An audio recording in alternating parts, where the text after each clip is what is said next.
Magandang araw po guys! Ito po muli si Matimtiman na magbabahagi ng panibagong recipe na siyang pwede nating pagkakitaan gamit ang dalawang sangkap na ito.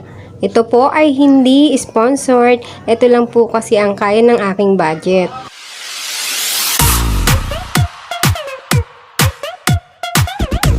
Chocolate ice candy po ang ating gagawin. So ngayon guys ay maghanda tayo ng kalahating tasang wash sugar. Tama na po para sa akin ito dahil matamis na po ang choco condense na gagamitin natin. Nasa inyo po kung gusto nyo po ng mas matamis, pwede naman po 1 cup nang gamitin nyo. At gagamitin po ako dito ng kalahating tasang cornstarch upang hindi naman matigas ang ating ice candy na parang yelo. Then, lagyan natin ng 1/2 cup din na water para tunawin ng cornstarch. Guys, kung isang tasang asukal lang gagamitin nyo, ay isang tasang cornstarch din ang gamitin nyo para mag-balance sila. Baka kasi tumabang. Then, ihalo na natin po sila para mag-dissolve ang cornstarch. Okay guys, prepare na natin sila. Ngayon naman ay magsalang na tayo ng isang kasirola. At lagyan natin ng 6 na tasang tubig. 1, 2, 3,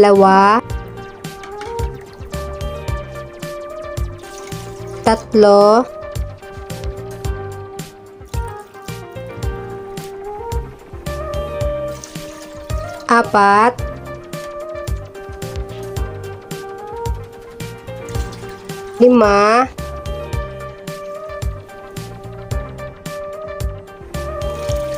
6. So guys, habang pinapainit natin ito, ay ilagay na natin ang asukal. Haluin natin upang ma-dissolve siya at matunaw ng mabuti. Ayan, maaari na natin isunod ang cornstarch na ating tinunaw kanina. Pagkabuhos nito ay tuloy-tuloy lang ang paghalo-halo upang hindi mamuo ang ating cornstarch.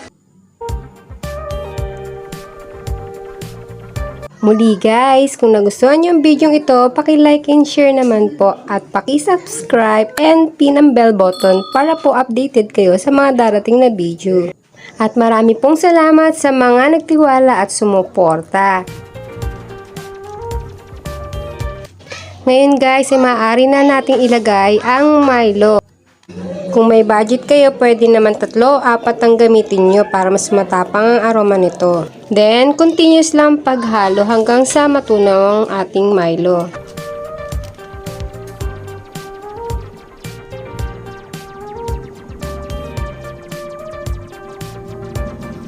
Ngayon naman, isunod natin ang ating choco condense. Ang gamit ko ay ang Jersey na isang lata na nilalaman ng 390 grams. Muli inuulit ko, hindi po ito sponsored. Hindi lang po kasi ito kamahalan na kayang-kaya ng budget mo. At maaari mong mapili sa palengke o sa grocery. Siya nga pala guys, ilalagay ko na lang po ang costing sa description sa ibaba. Wait, lagyan natin ng kalahating tasa ang ating lata ng gatas at simutin natin to, sayang naman ang flavored at tamis nito.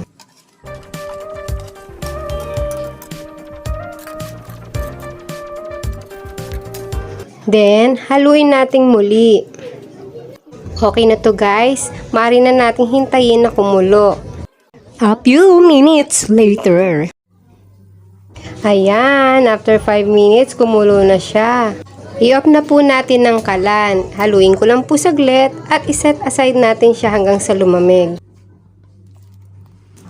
Guys, meron akong isang mangkok na may tubig at plastic na ice candy na 1.5 by 10 ang size na siyang gagamitin natin. At siyang ilalagay ko dito sa ating mangkok. Ito po ang aking paraan upang mapadali ang pag-open ko ng plastic. Gagamit din tayo ng embudo para mabilis natin maisilid ang chocolate sa ating plastic. At ito naman ang aking gagamitin na panukat. Okay, mag-start na tayong magbalot. Ilagay ang dulo na embudo sa plastic, katulad nito. At lagyan na po natin siya ng ating tinimplang chocolate pang ice candy. Then, ikot-ikutin po natin at buhulin.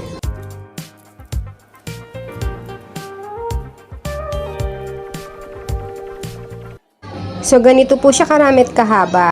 Then ipagpatuloy lang po natin ang pagbabalot hanggang sa maubos natin ito.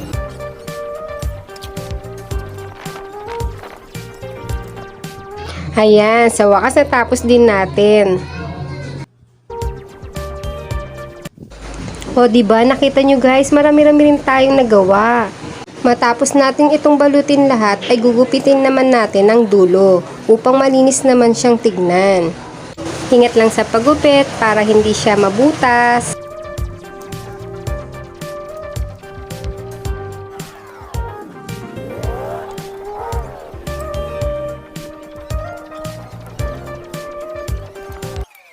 Ayan guys, tapos na ang pagtitrim. Bilangin ko lang po by 5 kung ilan lahat ang nagawa ko.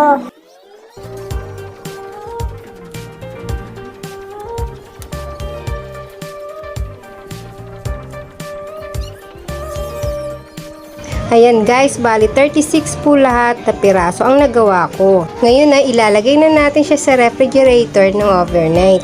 Ito na po guys, ang nagawa nating ice candy. Tikman na po natin. Masarap siya guys. Hindi siya nakakaumay. Tama-tama lang ang tamis at hindi matigas.